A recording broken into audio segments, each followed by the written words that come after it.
I speak to you today with feelings of profound sorrow. 1 minute ago, the monarchy was shaken to its very core. King Charles, after years of whispers and hidden battles, has signed a decree that removes Queen Camilla's entire family from the royal line of succession. What drove him to take such a ruthless and unprecedented step? And why now, when the crown is at its most fragile? This isn't just a royal decision, it's a seismic betrayal that has shattered the family's future. Before we go deeper into what this really means for the royal family, make sure to subscribe so you don't miss a single update. The announcement did not come with grandeur, nor with a parade of trumpets. It came with cold, clinical finality. The signature of the king upon the decree was like a sword falling, cutting ties that had once seemed indestructible. In the corridors of Buckingham Palace, staff froze in silence as whispers turned to gasps. This was not a minor adjustment of protocol. It was a surgical removal of an entire branch of influence from Camilla's family, excised from the future of the throne. Some aides, long suspicious of the growing presence of Camilla's relatives within palace life, murmured that this was overdue. They believed the monarchy had been drifting toward danger, pulled by ambitions that threatened to dilute the Windsor bloodline. Yet others, more loyal to Camilla, saw it as a cruel betrayal, a ruthless act that betrayed the fragile unity Charles had once sworn to preserve. Across the country, the reaction split like a nation torn down the middle. In pubs and living rooms, some celebrated the move, declaring that the monarchy was finally safe in the hands of William and his children. But others recoiled, aghast at what seemed like a merciless dismissal of Camilla's sacrifices. Was this justice, or was this vengeance dressed as duty? And within that divide, seeds of suspicion sprouted. Could it be that Charles had not acted from strength but from pressure? Had his hand been forced by forces both within and beyond the palace walls? The king himself was a picture of weariness. His eyes, shadowed by years of conflict and compromise, betrayed little joy in the decree. To those closest to him, it was clear this decision was not one of triumph but of surrender. Surrender to the whispers that had haunted him since the earliest days of his reign. Surrender to the unyielding pressure of those who insisted that the future belonged to William, George, and Charlotte, and that Camilla's family could never be allowed to stand in their way. But here lies the cruel paradox. A decree meant to bring clarity has only birthed chaos. With one signature, Charles has preserved the line of Windsor, but in doing so, he has ignited a fire that threatens to consume the fragile peace of his marriage, his court, and his very crown. And those who watched closely cannot help but wonder, if Charles acted under such pressure, who truly rules behind the gates of Buckingham Palace? Is the king the architect of this decision, or merely the pen that signed what others had already written for him? The tremors of this act will not fade quietly. Already, palace insiders whisper that Camilla's fury is like nothing they have seen before. Already, speculation grows that her family will not step aside in silence, but fight tooth and nail to reclaim what was taken from them. And if they choose to fight, they will not only challenge the king's decree, they will challenge the very stability of the monarchy itself. But to understand this brutal cut, we must peel back the gilded layers and uncover the secret wars within the palace that made this decree inevitable. For years, Camilla's family quietly carved their own place in royal society. Her children, her grandchildren, and her allies, none of them born of Windsor blood, yet increasingly influential within the palace's gilded walls. Behind closed doors, whispers grew that Camilla's ultimate dream was not her crown, but her dynasty. Could her family one day rival William and Catherine's children? That question lingered like smoke in the air, unsettling those who understood that power in the monarchy is never gifted, it is claimed. Their ascent began subtly, almost invisibly, with carefully chosen appearances at charity galas, elegant strolls into church services, and photo opportunities that blurred the line between accepted royal duties and personal ambition. By degrees, Camilla's children were not just her family, but extensions of her presence. They began to carry the aura of significance, as though proximity to her crown bestowed legitimacy upon their shoulders. Her grandchildren were introduced into circles once considered untouchable, mingling where only heirs of Windsor blood had once been permitted. This steady encroachment didn't go unnoticed, though it was rarely spoken of in public tones. Instead, it grew in whispers, in the subtle stiffness of William's jaw, in Anne's watchful silence as the lines between family and monarchy began to blur. At private dinners, conversations that should have revolved around tradition and service allegedly veered into dangerous terrain. Succession became a word spoken too freely, as though Camilla's relatives were not merely basking in borrowed light, but planning a path toward the throne itself. These discussions, cloaked in the comfort of confidants, seeped through the cracks of palace secrecy, carried by aides who were unsettled by what they heard. They reported, in hushed tones, that Camilla's household seemed to speak of the monarchy as a future they could share not merely through her crown, but through her bloodline. William's resentment grew quietly but fiercely. Every gesture of deference toward Camilla's relatives felt to him like an insult to George, Charlotte, and Louis. To the heir, the crown was not a prize to be divided. It was a legacy that belonged to the line of Windsor alone. Princess Anne, too, became increasingly wary. Having dedicated her life to duty, she bristled at what she saw as unchecked ambition creeping into the heart of the institution. Her warnings to Charles, delivered in private and sharp with conviction, went unheeded for far too long. Meanwhile, palace aides began to leak rumors of what they called the secret push. They described moments where Camilla's relatives attempted to secure roles and visibility far beyond what tradition dictated. One aide recounted how a seemingly harmless suggestion placing one of Camilla's family members at a high-profile event felt less like inclusion and more like an audition for power. These small maneuvers, when viewed together, formed a pattern too bold to ignore. Tension tightened in the air, coiling like a spring ready to snap. It wasn't the grandeur of public scandal that worried the Windsors. It was the quiet, relentless nature of the encroachment. The danger of ambition cloaked in civility is that it can spread without notice until it is too late. And within the palace walls, those who watched closely could see the storm gathering. A clash was coming, but it wasn't just quiet ambition that stirred unease.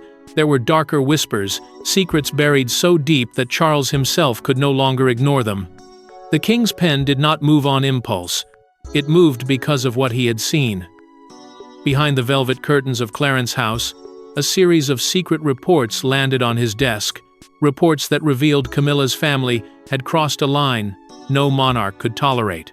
These files didn't just expose ambition, they exposed betrayal. The reports arrived in silence, carried by hands that dared not speak aloud what they contained. Page after page laid out the evidence. Confidential royal papers exposing how Camilla's family had begun to leverage her crown for their own benefit. What had been whispered before was now ink on parchment, attempts to wield influence, requests for favors, and pressure applied in places no outsider should have dared to touch. To Charles, each line read like a knife cut, carving away the illusion that the monarchy was safe within his own household. Aides had been caught fast-tracking members of Camilla's family into roles of trust, bypassing tradition and long-standing royal protocols. Positions once safeguarded for loyal servants of the crown were suddenly occupied by faces whose only qualification was their connection to the queen consort.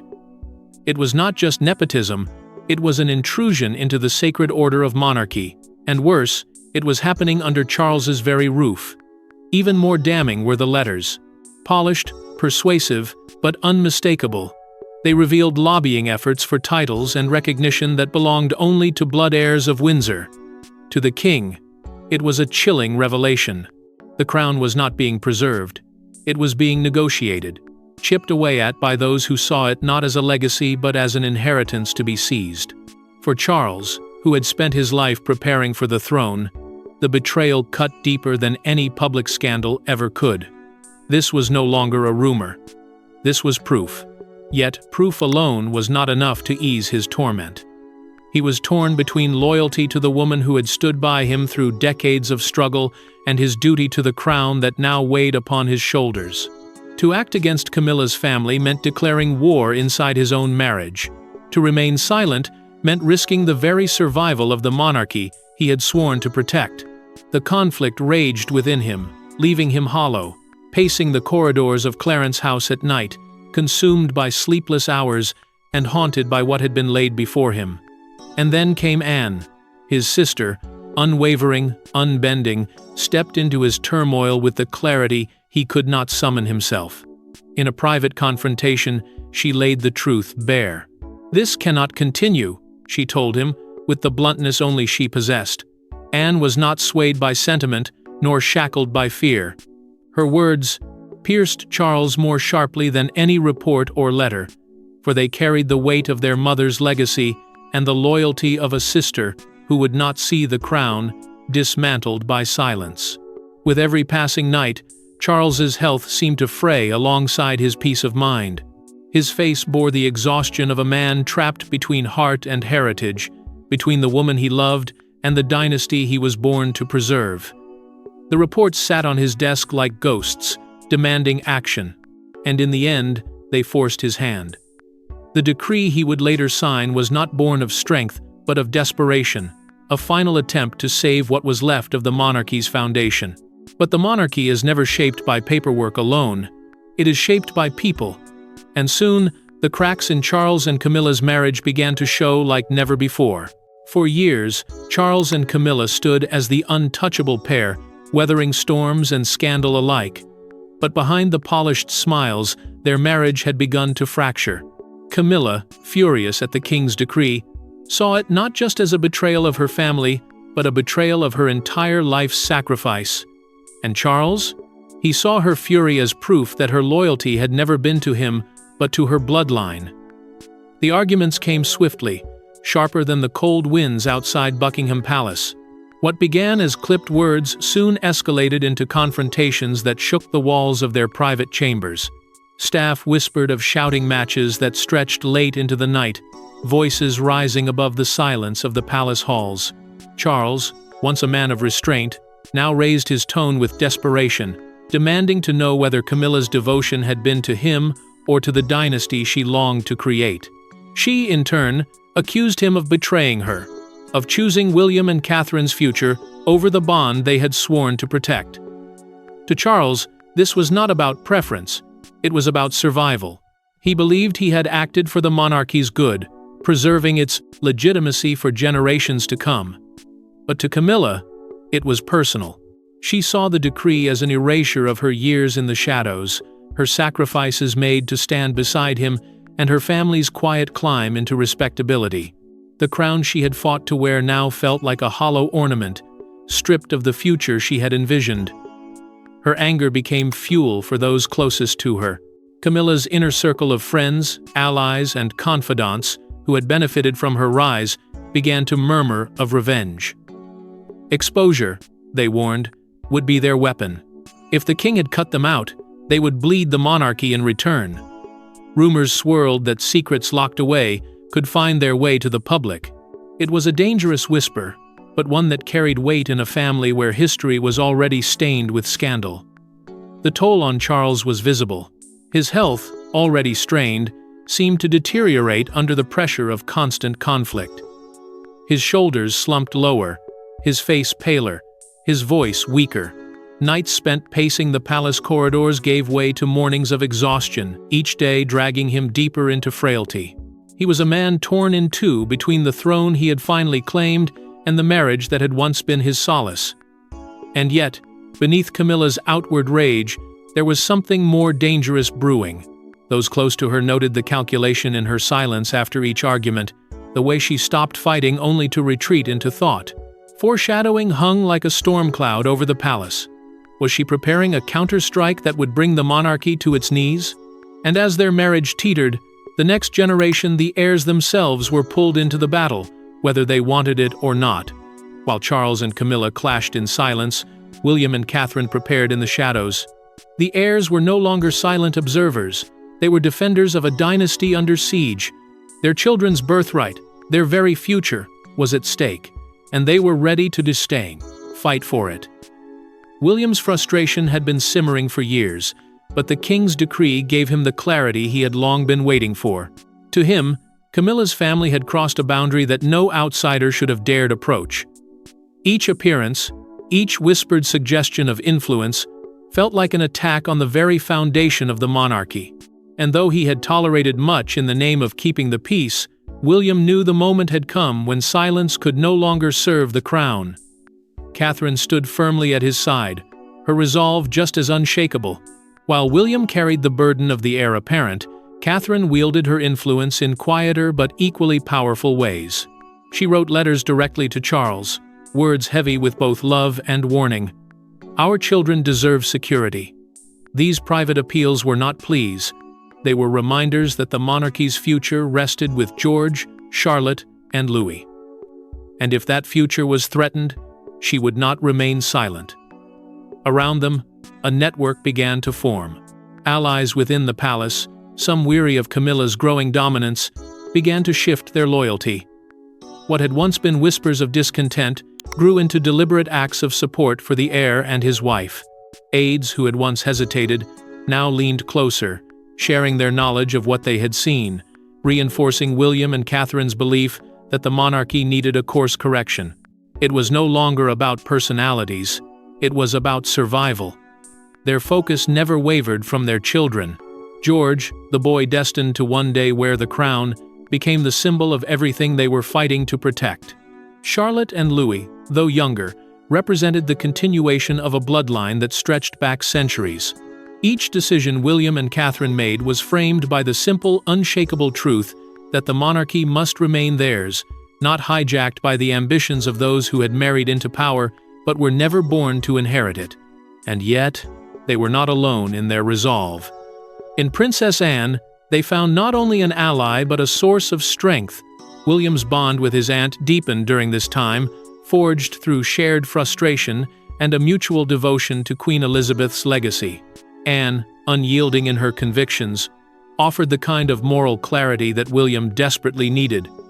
She reminded him that while the crown carried weight, it was the duty behind it that truly mattered. Together, their voices grew louder, more confident, and more determined to stand against Camilla's growing influence. The stage was set for a confrontation unlike any the modern monarchy had faced. William and Catherine had drawn their line in the sand, and with Anne by their side, the royal front against Camilla was no longer a scattered resistance, it was a force ready to ignite. But if William and Catherine were the face of resistance, Anne was the fire, and her intervention would change everything. Anne has never been one for palace games, yet when it came to her mother's legacy and her brother's crown, she became a force no one could silence. In a meeting that shook the palace, Anne confronted Charles directly, exposing Camilla's ambitions with words so sharp they left the king trembling. The confrontation was as sudden as it was devastating. Charles, exhausted by weeks of conflict, had gathered his closest advisors in a bid to find peace, but instead found himself face to face with his sister's fury. Anne wasted no time. "You are betraying the Queen's legacy," she declared, her voice steady, her gaze unflinching. Those words, heavy with the shadow of Elizabeth II, cut through the room like steel. Charles knew immediately this was no casual remark. It was a judgment, one that could not be ignored.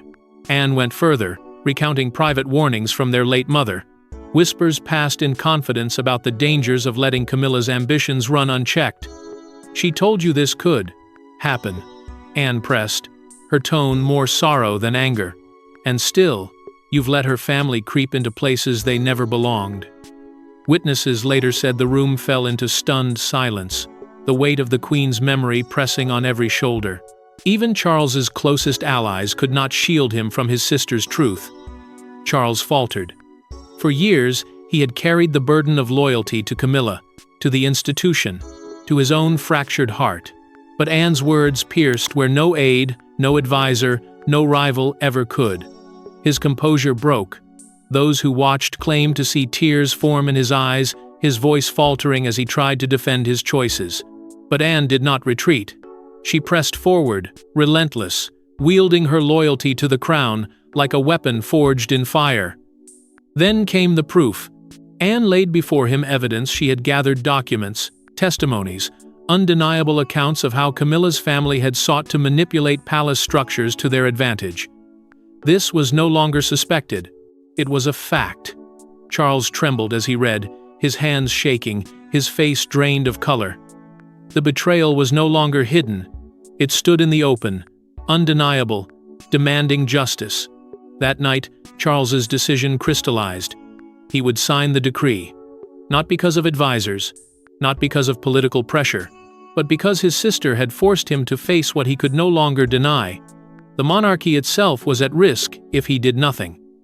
Anne's intervention was decisive, her courage undeniable. In that moment, she became the voice of their late mother, the guardian of a legacy too sacred to abandon. But Anne's fiery stand did more than spark a decree. It unleashed a war that Camilla's family would not take lying down. The decree was signed. The titles are stripped. But Camilla's family did not disappear quietly into the shadows. Instead, they rallied, furious and determined to claw back what they believed was stolen.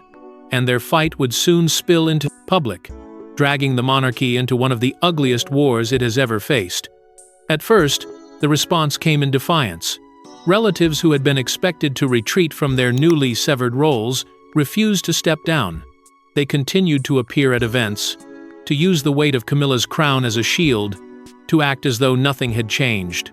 Their stubborn presence was a silent protest, a direct challenge to the king's authority, daring him to enforce his decree in full view of the world.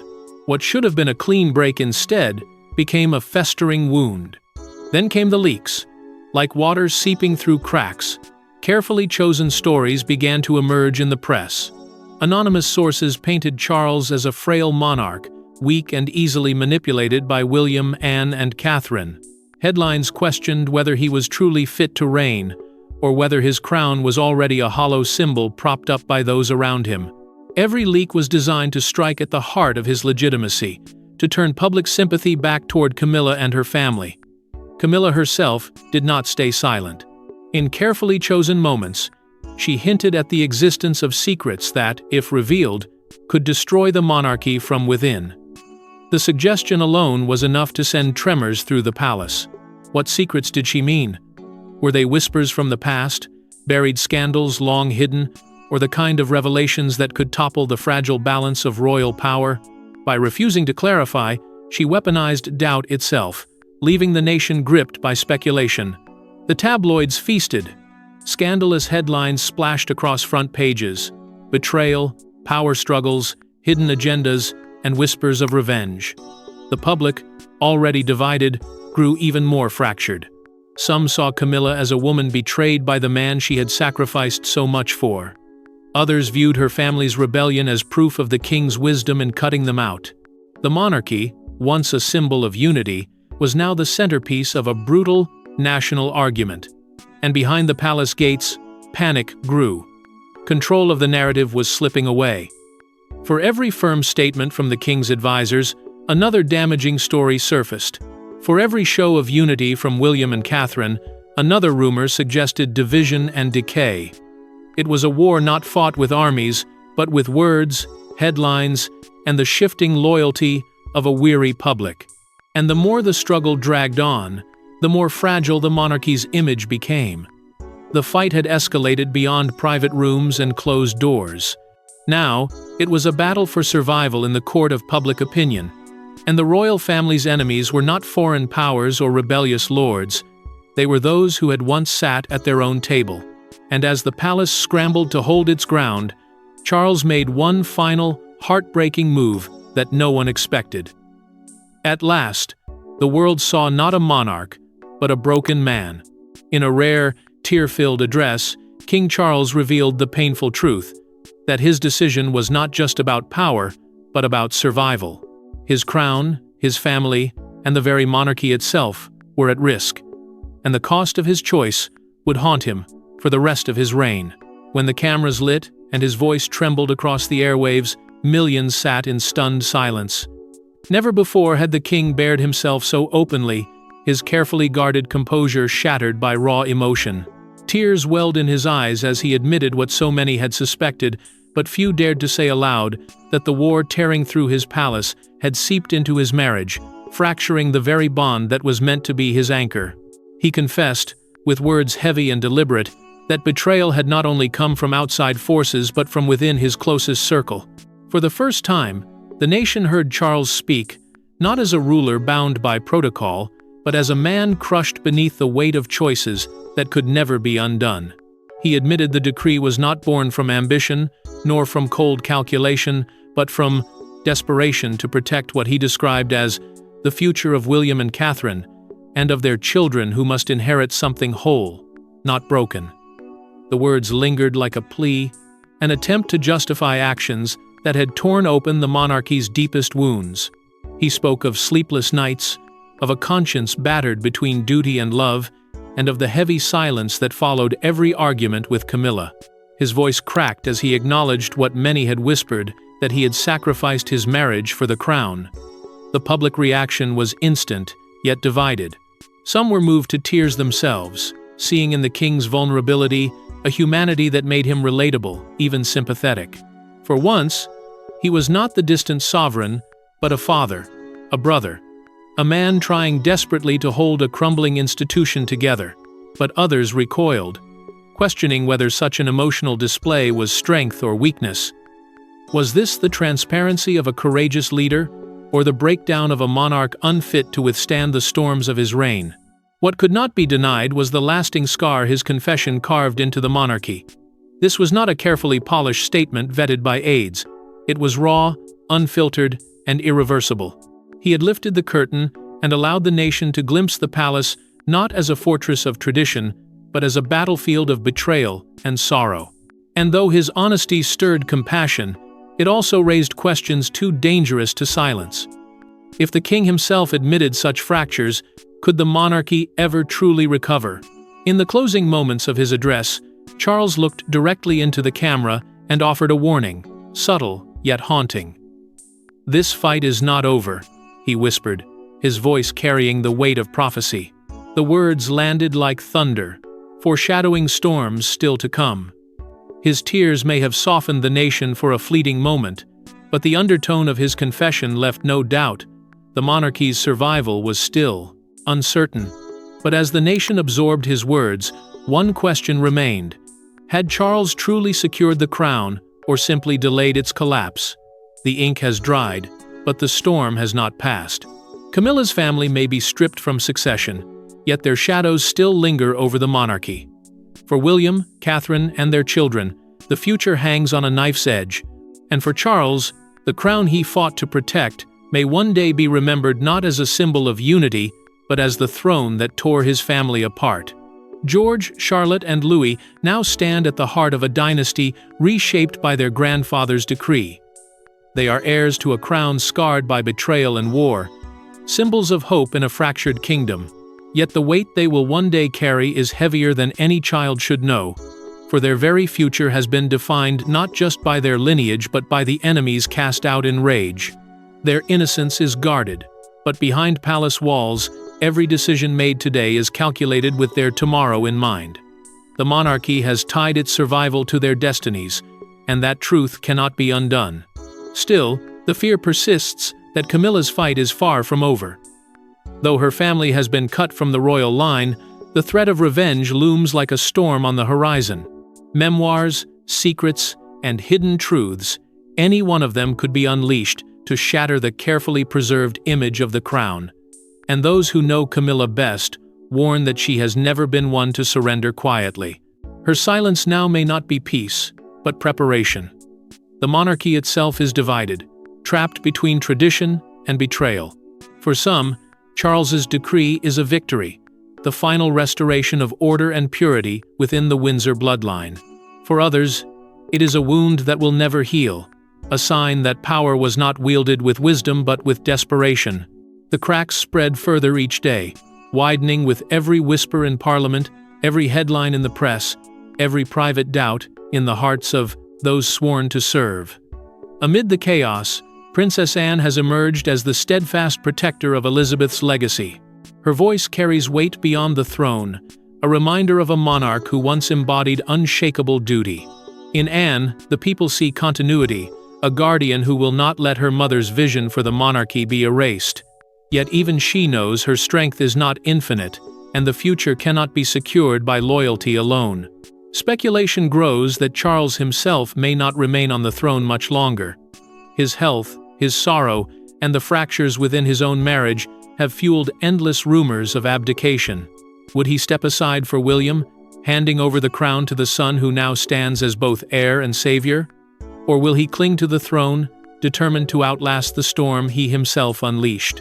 No one can answer, but the question alone deepens the uncertainty that grips the nation. And so, the monarchy stands on the edge of an abyss. Camilla's family has been cast out, but the war they ignited continues to rage in the shadows. William and Catherine's children are the future, but that future is far from guaranteed. The story of this crown is not yet finished. It has only entered its darkest and most dangerous chapter. This is not the end. It's only the beginning. The monarchy has survived centuries of storms, but never one like this. And as history writes its next chapter, only time will reveal who truly wears the crown. Thanks for watching. Don't forget to like and subscribe, and we will see you in the next one.